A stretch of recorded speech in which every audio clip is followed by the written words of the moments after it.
এ কেমন শরৎ!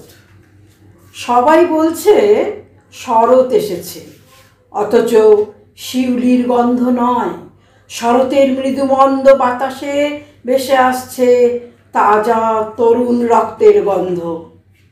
মেঘদৈত্যের প্রচণ্ড আক্রোশে ছিন্ন ভিন্ন আকাশের পেঁজা তুলো, তারই বুক চিরে ডানা ঝাপটে চলেছে শঙ্খচিলের দল।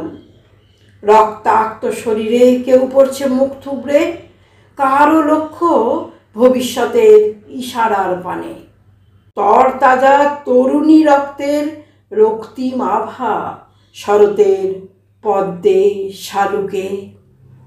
আচমকা বিস্ফোরণে খুলে গেছে আগ্নেয়গিরির মুখ, শুরু হয়েছে ভয়ানক অগ্নুদ্গার।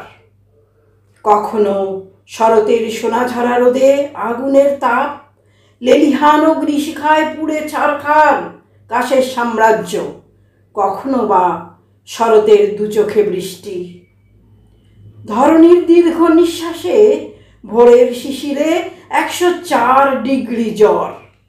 ঢাকের বদলে রণদামামার মহড়ার প্রতিধ্বনি। হতভাগ্য সন্তানহারাদের বুক কাঁপানো আর্তনাদ। বোধনের আগেই জলে স্থলে অন্তরিক্ষে বিসর্জনের সুর। চতুর শকুনির অবিরাম পাশা খেলায় শত শত যুধিষ্ঠির বিপর্যস্ত।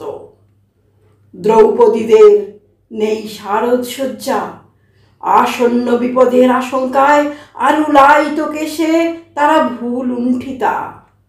অথচ সবাই বলছে শরৎ এসেছে।